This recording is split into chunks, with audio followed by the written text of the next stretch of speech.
Welcome to the first of hopefully many episodes of Uncomfortable Conversations with the Black Man.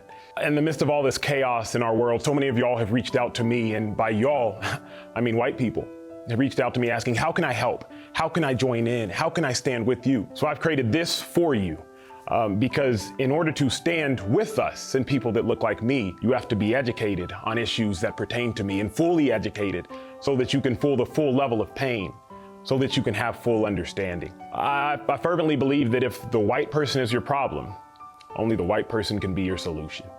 And so this is made for you, my white brothers and sisters, to increase your level of understanding so that you can increase your level of compassion and lead ultimately to change. So consider this a safe space to answer so many questions that I've seen from y'all. The first question I've seen a lot of, Emmanuel, why are y'all rioting? I understand protesting, but why riot?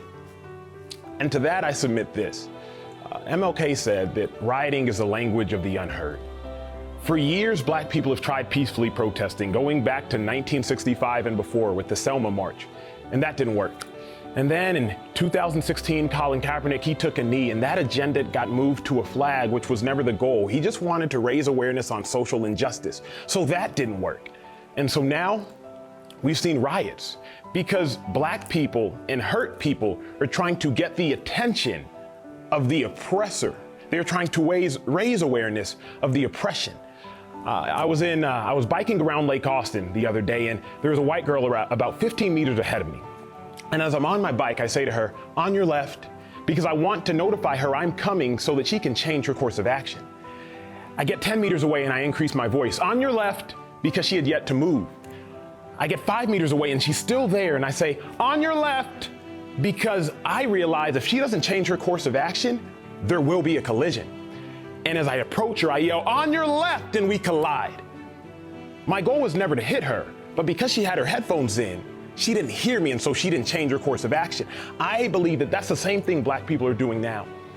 1960s, we're yelling, we're oppressed, but the course of action wasn't changed. And so we again yell, we're oppressed, but the course of action wasn't changed. And so again we yell, we're oppressed. And now you see the collision that's occurred in America. So while I don't condone rioting, and I'm sure you don't either, because for the most part, Black people and others that are looting and rioting destructively, they're burning down their own homes. But when you think about the 5 different stages of grief, you come up to one stage, which is called anger. And sometimes emotions, they don't know their actions. I remember my mom, when I was a child, she lost her sister, and I just remember her yelling and screaming. And I come outside my room and I see my mom throwing herself into a wall, and I'm wondering what happened. And my dad tells me that my mom's sister had died. Thinking back on that, throwing yourself into a wall, it's not gonna change anything. You're actually harming yourself. But sometimes pain and hurt, it doesn't know how to express itself. You know, another question I get from my white friends, they ask me, why do you think white privilege exists? And I say this, if you and I were in a race, and the official at the start line, they held me back for the first 200 meters, and you had a 200 meter then head start, the only way to level out that race is to either stop you from running or put me on a golf cart and catch you up and catch myself up. Well, you see, what we've done in America is we've simply said, okay, Emmanuel, you're now free to run. And we've acted as if it's a fair race, when in all honesty, Black people were held back for hundreds of years. And so if in the late 1960s we say, okay, Black people, you can go now, that's not a fair race. LBJ, he said it best when he said, you can't shackle and chain someone for hundreds of years, liberate them to freely compete with the rest, and still justly believe that you've been fair. So white privilege it's having a head start due to hundreds and hundreds of years of systematic and systemic racism. It's having a head start intrinsically built into your life. It's not saying your life hasn't been hard, but what it's saying is your skin color hasn't contributed to the difficulty in your life.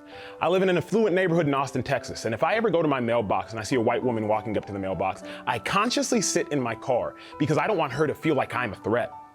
If I'm on an elevator with a white person, I try to hit the button first and get off the elevator first because I don't want them to perceive me as a threat, because I realize at any point in time, whiteness can be weaponized.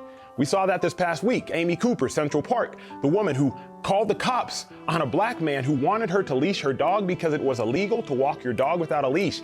And she used two words that are a death sentence for black people. When she called the cops, she said, "There's a black man who's threatening my life." Both of those things, as far as when you compile them together, were a lie. Because that black man, he was a bird watcher. And while so many people saw that incident and they were heartbroken, I, as a black man, saw that incident and was reminded of 1955. Emmett Till, 14-year-old boy who was lynched, mutilated, and killed by two white men because a white woman made a false claim saying that he flirted with her. In 2017, that white woman recanted that story. In 1956, the two white men that killed him, they got off. And they admitted that they did it because they knew they couldn't be charged again due to double jeopardy. That, to me, is white privilege. The ability to weaponize your whiteness and the ability to live life unconsciously. Because I, as a black man, have to calculate every move I make the second I walk outside my house. Another question I get that I'm sure several of y'all have thought, if not your kids have, how come black people can say the N-word, but we can't? I had to do some research on that to educate myself a little bit further. The N-word is synonymous with oppression, execution, and subordination. Black people were so long treated and viewed as no more than the slave to a master. We were viewed as dirt, and that word is synonymous with that. So there is a visceral reaction whenever we hear that word coming out of someone whose complexion is white that reminds us of the pain of our ancestors.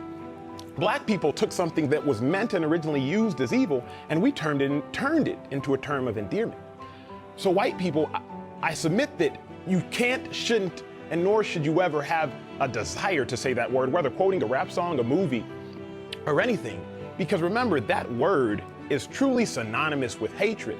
The abolitionist Frederick Douglass, he wrote when talking about his master that reading and learning would spoil an N-word. Because remember, black people were nothing more than a slave to their master. And when you think about, well, then why are black people saying it? And if I can't say it, then you shouldn't either, black person. We've been oppressed for so long, our rights have for so long been limited, that for you to now try to again limit our speech, it's painful. So that's why, in a nutshell, in a few minutes and seconds, why you can't say the N-word. And another question I've gotten so often, how come black people care more about white on black crime than black on black crime? It's not that we don't care about black on black crime, but let me propose this. When a black person commits a crime, they go to jail. When a white person commits a crime, they get off. And hopefully, they even get arrested. Ahmaud Arbery, the black man that was chased and gunned down by two white men in Georgia, it took us 2 months to arrest those perpetrators. And the only reason we did? Because we saw the video. Imagine if camera phones didn't exist. Black on black crime is an issue. But if you do the research, high violent crimes are all interracial. Blacks kill blacks, whites kill whites, Hispanics kill Hispanics. So it's not that we don't care, but it's the same issue as why y'all saying Black Lives Matter when all lives matter. We understand all lives matter, but right now, black people are dying at the hands of white people, and I can't change that.